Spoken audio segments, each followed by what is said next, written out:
Hello and welcome. This is Ancient Wisdom for a Modern World. I'm your host, Jim Phillips. It is through the application of ancient wisdom in our modern world that we gain a greater understanding and experience of the truth of who we are. Never has there been a time in the history of humanity when there was a greater need to understand this truth. It is this truth that will set us free. Before I begin today's episode, I want to invite you to subscribe to the Ancient Wisdom for a Modern World podcast at sacredstoriesmedia.com, where you can also listen to inspirational messages by my Sacred Stories colleagues.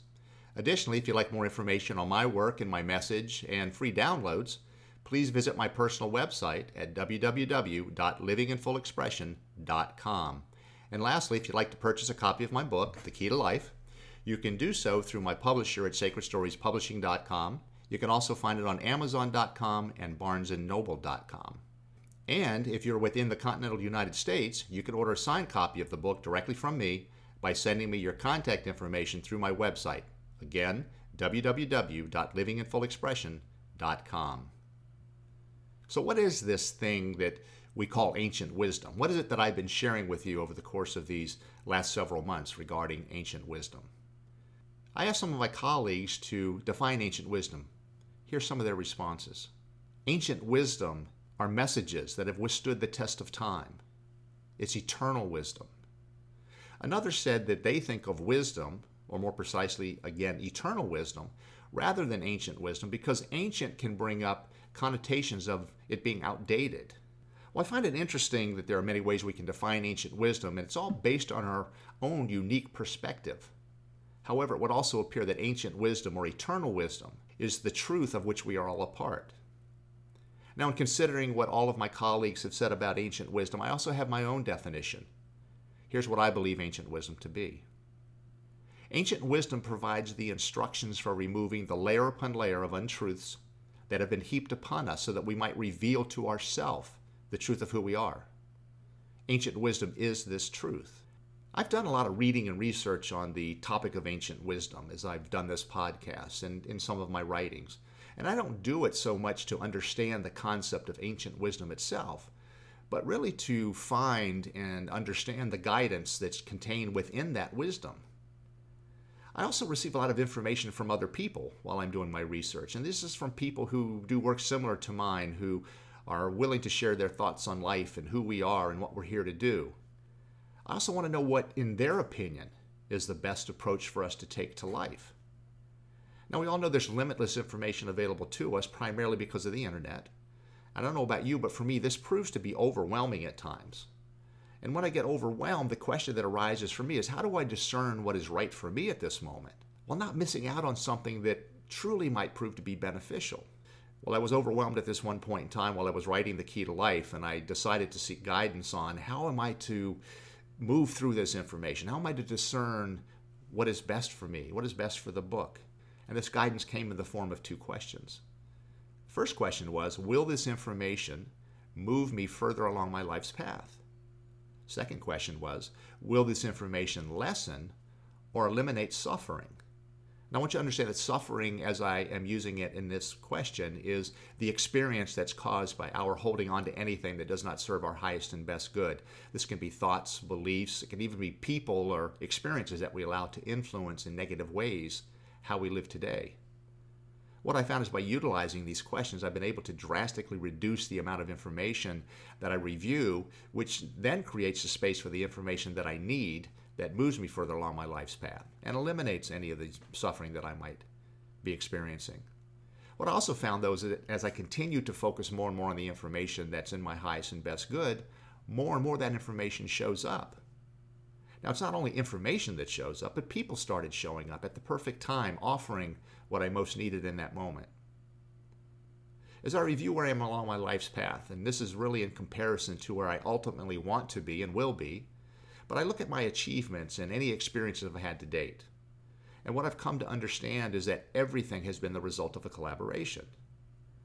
Now, I know that ancient wisdom says that we are never alone on our journey. We always have Spirit, the divine, Jesus, or whomever or whatever we believe to be the ultimate source with us every step of the way.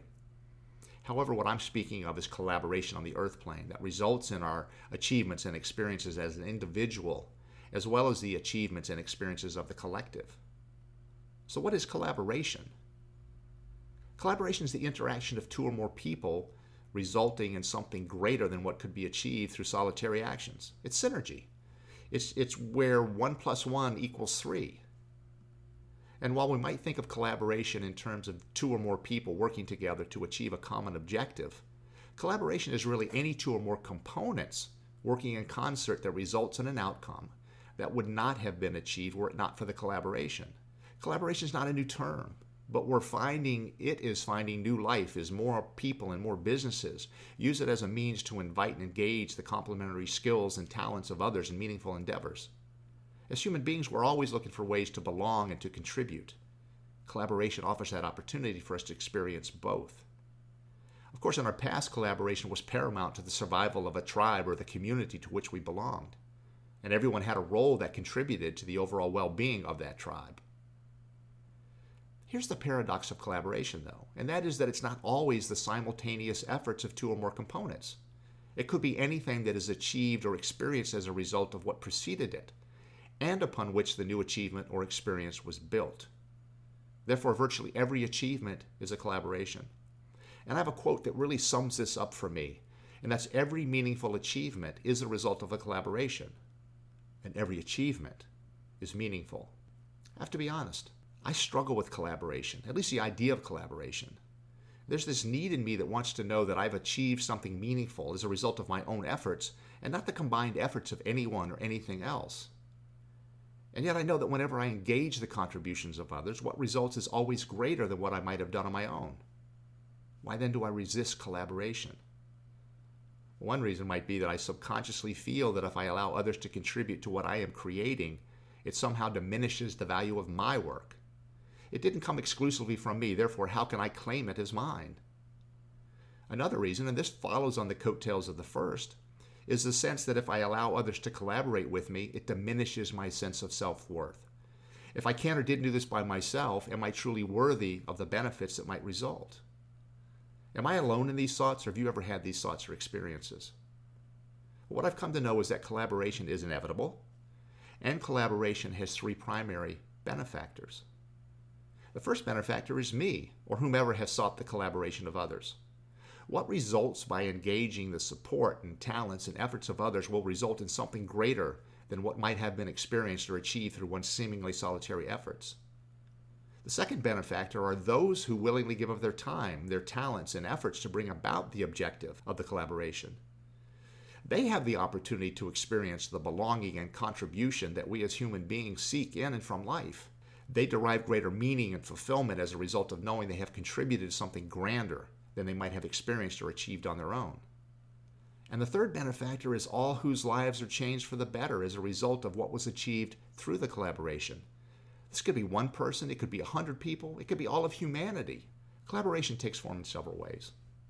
There's intentional collaboration. This is where two or more folks willingly work together towards specific achievement. An example I can give you is McCartney and Lennon, two of the Beatles, and the writers of the majority of Beatles songs. Now, I chose this example to also illustrate that those in collaboration don't necessarily have to like or get along with one another for the collaboration to be successful. Another form of collaboration is unintentional collaboration, and this is where there's an opportunity for one or more to share information, ideas, or an experience with another without the intention of working directly with an individual, and yet, as a result, something greater is achieved. This can be as simple as one person sharing their experience of overcoming an addiction that inspires the other to change the course of their life. Now, you might not think of this as an example of collaboration, and yet, if you look at the definition, you'll readily see that it is the interaction of two or more resulting in something greater than the individual might have created or experienced through their singular efforts. The last form of collaboration is the collaboration of the soul. This is the interaction of two or more souls, whether appearing as a random occurrence or one that becomes a more defined, longer-term relationship. And these collaborations, regardless of the length of the interaction, provide the opportunity for each soul to experience and express itself in a way or in ways that it couldn't were it not for the interaction. Every interaction with another soul is a collaboration, whether or not it's acknowledged as such, because each contributes to the unique experience and expression of the other through the dynamics of the interaction. A collaboration of the soul can be as simple and short-lived as an engagement with a homeless person on the street corner, or it can be a lifelong relationship that was agreed to prior to incarnation. Each and every interaction with another is a collaboration. Each is unique and dynamic and offers the opportunity to live in full expression in that moment, resulting in a greater understanding and experience of who we are than was held before. All of life is a collaboration. In fact, life itself is a collaboration, perhaps the greatest collaboration of all. As always, I want to thank you for your time today. I know you have many opportunities towards which you can invest your precious time, and you've chosen to spend this time with me.